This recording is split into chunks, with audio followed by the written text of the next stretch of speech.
Hi friends, എല്ലാവർക്കും ലുബീഷാസ് കിച്ചൻ്റെ പുതിയൊരു വീഡിയോയിലേക്ക് സ്വാഗതം. അപ്പോൾ ഇന്ന് ഞാനിവിടെ തയ്യാറാക്കുന്നത് ഓട്സ് വെച്ചിട്ടൊരു റെസിപ്പിയാണ്. വളരെ സിമ്പിളായിട്ട് തയ്യാറാക്കി എടുക്കാൻ പറ്റും, നല്ല ഹെൽത്തി ആയിട്ടുള്ള റെസിപ്പിയാണ്. അപ്പോൾ ബ്രേക്ക്ഫാസ്റ്റിനും ഡിന്നറിനൊക്കെ പറ്റും. അപ്പോൾ ഇത് എങ്ങനെ തയ്യാറാക്കുമെന്ന് നോക്കിയാലോ. അപ്പോൾ അതിനായിട്ട് ഞാനിവിടെ ഒരു ബൗൾ എടുത്തിട്ടുണ്ട്. ആ ബൗളിലേക്ക് ഒരു 1/2 കപ്പ് ഓട്സ് ചേർത്ത് കൊടുക്കാം. അതിനുശേഷം ഇതിലേക്ക് ഒരു 1/2 കപ്പ് പാലും കൂടെ ചേർത്ത് കൊടുക്കണം. അപ്പോൾ നോർമൽ പാലാണ് ചേർത്ത് കൊടുത്തിട്ടുള്ളത്. ഇനി ഇതൊന്ന് സോക്കാക്കി എടുക്കണം. അപ്പോൾ ആദ്യം ഒന്ന് മിക്സ് ആക്കി എടുക്കുന്നുണ്ട്. അതിനുശേഷം മൂടി വെച്ചിട്ട് ഒരു 10 മിനിറ്റ് നമുക്ക് മാറ്റി വെക്കാം. ആ സമയം കൊണ്ട് തന്നെ ഓട്സ് നന്നായിട്ട് സോക്കായിട്ട് കിട്ടും. അപ്പോൾ അതാ 10 മിനിറ്റ് കഴിഞ്ഞിട്ടുണ്ട്. ഓട്സ് ഒക്കെ നന്നായി കുതിർന്ന് വന്നിട്ടുണ്ട്. അതിനുശേഷം ഇതിലേക്ക് ഞാൻ പച്ചമുളകാണ് 2 പച്ചമുളക് ചെറുതായിട്ട് കട്ട് ചെയ്തിട്ട് ചേർത്ത് കൊടുക്കുന്നുണ്ട്. അപ്പോൾ എരിവ് ഓരോരുത്തരുടെ ഇഷ്ടത്തിനനുസരിച്ച് കൂട്ടുകയും കുറയ്ക്കുകയും ചെയ്യാം. അതിനുശേഷം ഒരു 1/2 സബോള ചെറുതായിട്ട് കട്ട് ചെയ്തിട്ട് ചേർത്ത് കൊടുക്കാം. ഇനി ഇതിലേക്ക് തക്കാളിയാണ് ചേർത്ത് കൊടുക്കുന്നത്. തക്കാളിയുടെ സീഡെല്ലാം കളഞ്ഞതിന് ശേഷം ഒരു 1/2 തക്കാളി കട്ട് ചെയ്തിട്ട് ചേർത്ത് കൊടുക്കുന്നുണ്ട്. ഇനി ഇതിലേക്ക് ക്യാപ്സിക്കാണ്, അതൊരു 2 ടേബിൾ സ്പൂൺ ചേർത്ത് കൊടുക്കാം. അതിനുശേഷം ക്യാരറ്റാണ് ചേർത്ത് കൊടുക്കുന്നത്. ക്യാരറ്റ് 2 ടേബിൾ സ്പൂൺ എടുത്തിട്ടുണ്ട്, അതും കൂടെ ചേർത്ത് കൊടുക്കാം.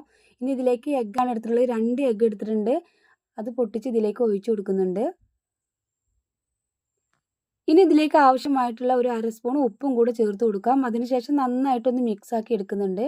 അപ്പോൾ ഈ ഓട്സും പാലും എഗ്ഗൊക്കെ കൂടെ നന്നായിട്ട് യോജിപ്പിച്ചെടുക്കണം.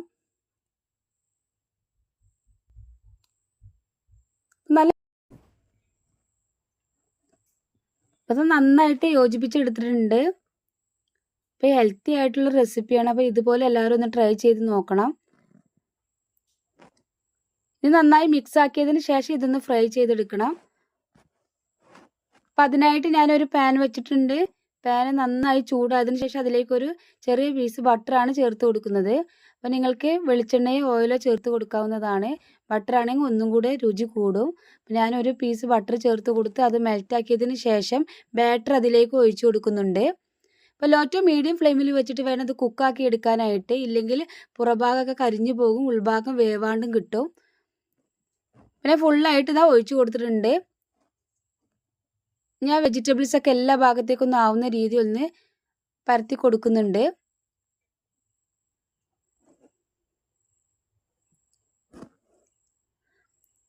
അതിനുശേഷം ഇത് മൂടി വെച്ചിട്ട് ഇത് കുക്കാക്കി എടുക്കണം.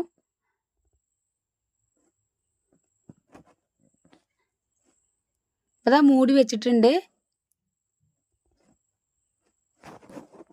അപ്പോൾ അതാ ഒരു 5 മിനിറ്റ് ഒക്കെ കഴിഞ്ഞിട്ടുണ്ട്. ഒരു സൈഡ് വെന്ത് വന്നിട്ടുണ്ട്. ഇനി ഇത് തിരിച്ചിട്ട് കൊടുക്കണം. അപ്പോൾ ഇതിൻ്റെ മുകൾ ഭാഗത്തേക്ക് ഒരു പ്ലേറ്റ് വെച്ചിട്ട് ഞാൻ തിരിച്ചിട്ട് കൊടുക്കുന്നുണ്ട്. അപ്പോൾ ഇല്ലെങ്കിൽ പെട്ടെന്ന് തന്നെ പൊട്ടിപ്പോവും. അതിനുശേഷം ഞാൻ ആ പാനിലേക്ക് തന്നെ ഒരു ചെറിയ പീസ് ബട്ടറും കൂടെ ചേർത്ത് കൊടുത്ത് ഒന്നും കൂടെ മെൽറ്റാക്കിയിട്ട് അതിൻ്റെ അപ്പോൾ അതാ ബട്ടർ മെൽറ്റാക്കിയിട്ടുണ്ട്. ഇനി ഇതിലേക്ക് ഇട്ട് കൊടുക്കാം. എന്നിട്ട് ആ സൈഡ് ഒന്ന് വേവിച്ചെടുക്കണം. അപ്പോൾ വളരെ സിമ്പിളായിട്ട് തയ്യാറാക്കി എടുക്കാൻ പറ്റുന്ന ഒരു ഓട്സ് വെച്ചിട്ടുള്ള റെസിപ്പിയാണ്. അപ്പോൾ എല്ലാവരും ഇതുപോലെ ഒന്ന് ട്രൈ ചെയ്യുക. ട്രൈ ചെയ്തിട്ട് നിങ്ങളുടെ ഫീഡ്ബാക്ക് ഒക്കെ അറിയിക്കുക.